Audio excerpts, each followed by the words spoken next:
Hey guys, today we are going to be doing a customer's countertop that Kenny fabricated.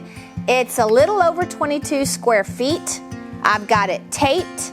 We're going to be doing about 5 ounces per square foot. So Kenny fabricated this countertop. It's an L, no rock edge, smooth edge, and the original plan was to go with some grays. We had a audible during the consultation with the customer. They changed the flooring. So now we're gonna switch to more of earth tone colors. So today we're gonna be using the Speedcure. I love it. It's absolutely one of my favorite new products from Stone Coat Countertop. And the reason we're going to be using that is time is money. I'm gonna be able to pour my color coat, and in 6 hours, I can go straight to my ultimate top coat, let that dry, and I could potentially be installing this in 48 hours. All right, so I'm gonna come in, I'm doing the rolling stone effect. With this technique, I like to put my colors down more kind of in a big blob area instead of just a striation. All right. Come in with one of my metallics, and we will link all of these colors in the description of our video. And then I'm gonna be coming in with my Color Passion. Now this is a non-metallic paste. I do like to mix my non-metallics and my metallics. Just gives me a variety of colors and designs, and as these colors meld, you'll get some really cool designs. This is my second non-metallic paste from Color Passion. This is probably one of my favorite colors. This is Beige Sand Luster. Kind of a creamy off-white, really good neutral color. Again, you wanna make sure that your colors are spread out uniformly. Then we're gonna come in with a little bit of just titanium white by Just Resin. This is also a non-metallic paste.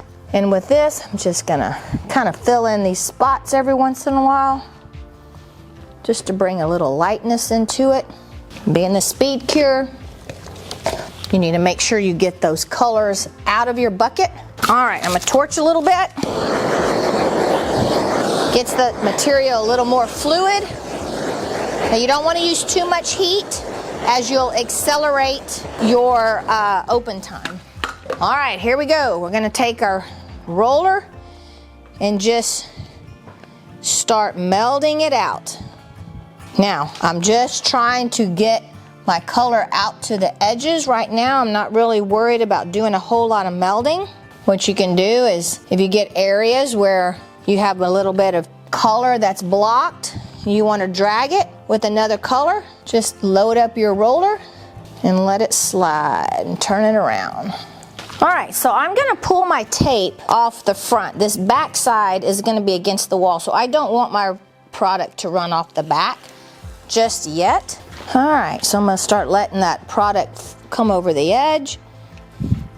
You can kind of help it out by taking that roller, wetting those edges. You could use your hand, you could use a roller, but by applying epoxy to those edges, you're creating a surface that allows the rest of that epoxy to just kind of roll over. Epoxy loves to go where epoxy has already been. All right, so I'm gonna come back in with my hand. I even have a little bit of color left in here. I'm gonna come back here, address any of my surface tension that I might have. I also like to kind of use my hand and kind of rub, create some cool little designs. Just tap that area and you'll get that surface tension to fill in. As your epoxy starts to roll over, take your hand, rub it underneath those edges. Helps that epoxy roll up underneath that edge and creates a really good seal. Guys, one reason I really love the rolling stone is because you can literally create a design in minutes. It doesn't require a lot of effort, a lot of artistic ability, actually. All right, guys, so I have a new product. It's called Ice, and it's by Fusion Mica Spray, and it is just a very light mist with just a little bit of shimmer. It's almost like a diamond dust suspended and alcohol. So it allows you to put shimmer just wherever you want it.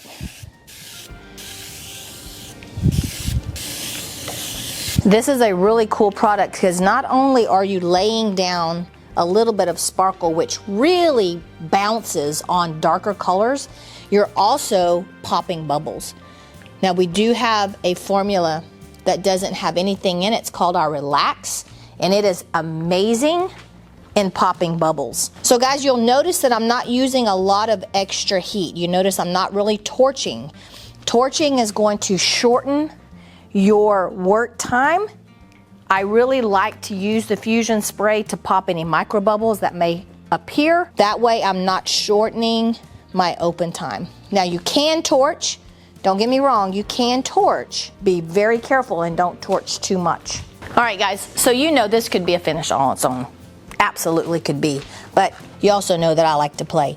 So I'm gonna just kind of come in here, and every so often where I see something that maybe is just not as natural looking as what I think it should be, I'll come in here with a Bondo spreader, very lightly, just kind of play and meld. I still have some working time for sure. Actually, there's nothing else that I really think I need to touch. I really love this.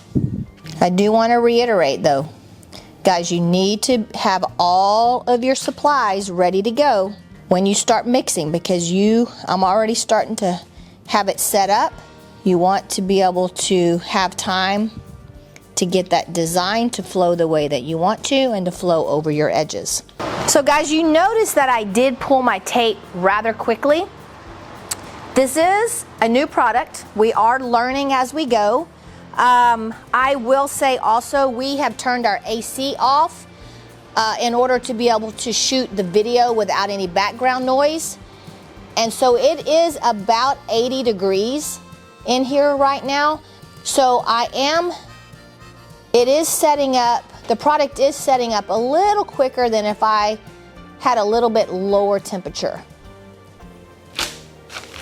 I think if I had to do it over again, I would probably not tape my edges if I were to do this many ounces per square foot, or I would bump up my amount of epoxy, maybe another ounce or two per square foot, have a little bit more melding ability, and then pull my tape. But this is absolutely gorgeous. I love it. So pretty. You'll notice I have not pulled the tape on the back side yet. That is going to go against the wall, and I really don't want that epoxy to be running over that edge. Another thing I really love about this is the fact that I don't have to worry about watching my edges and constantly scraping my edges. You can scrape these just a few times and literally walk away. Now I like to play. I just scraped my edges, and I love bringing the material and creating some really fun edges. Yeah, we'll give you a close-up. So you can take that little bit and you can play and create some really fun edges. Now you don't want to do this too late because it can cause you to have some rippled edges. So you want to make sure that once you do that, that you're still at the point where your edges are going to self-level. So we're at 25 minutes right now in this pour. And I still have a little bit of working time in it. I can still play a little bit. I probably should quit. But you know me, always liking to push the envelope. But I think I'm just gonna walk away. I'm gonna hit it with some alcohol. If you have any place that you need to get it to lay down a little flatter, you can use your heat just a little bit. The reason I'm using heat now is because I'm finished doing my design, so I'm not worried about my work time anymore. So guys, another thing I really love about the Speedcure is look at the amount of drips I have on the ground. There's really not much at all. I'll probably wait a good, probably another 15-20 minutes before I pull that tape off my back side. What I want to do is I want to pull it off at that window where it's really starting to set up but it's not so thick that it's gonna rip my tape.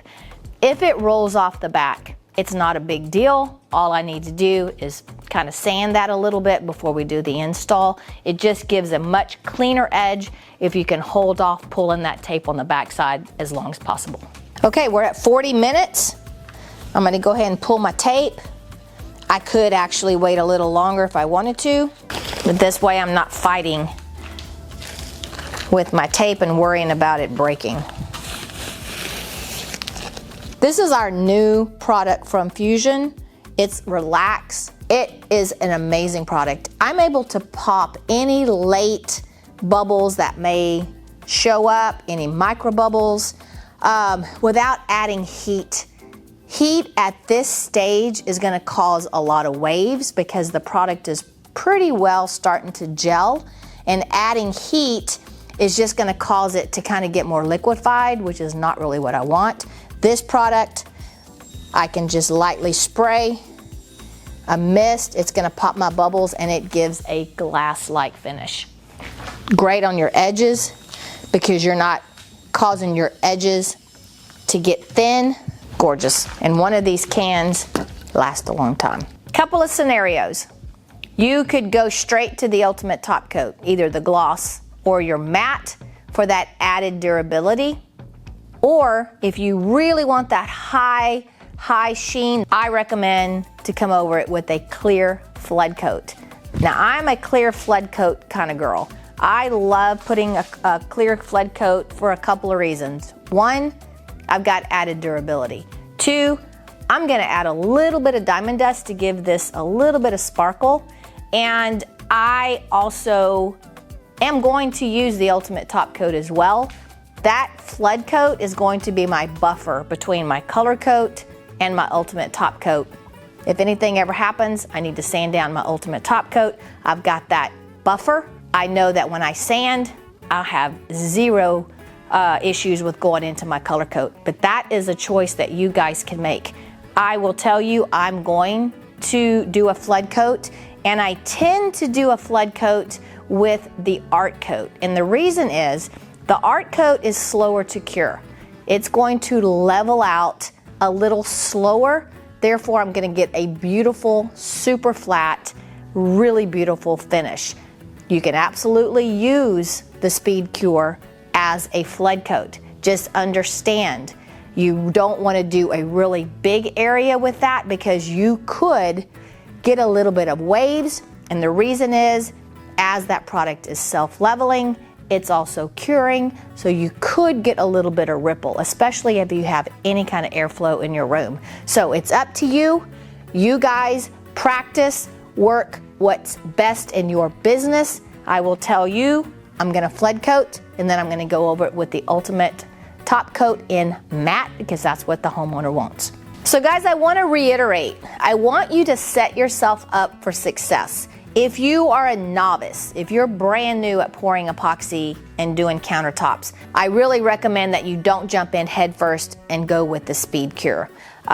It is a quicker curing product. You saw, I got it out of the bucket, I moved it, but then I didn't have a whole lot of work time after that.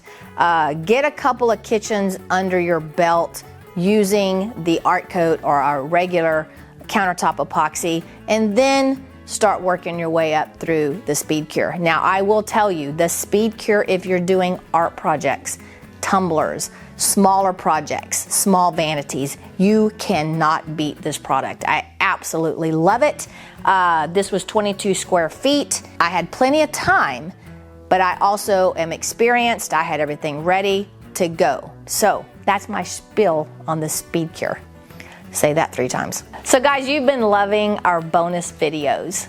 Let me know, would you like to see part 2 where I do the flood coat, the ultimate top coat, and a few little shots of our install? Let me know in the comments below. All right, all of these products can be found on our website, RK3Designs.com, where we do free shipping on all orders over $100 and same-day shipping on orders placed before noon Texas time. I'd like to also invite you guys to join our RK3 Design Facebook Insiders group. It is a wonderful place to get inspired, ask questions and post your projects. All right, guys, till next time, remember, don't be scared. Move forward and be creative.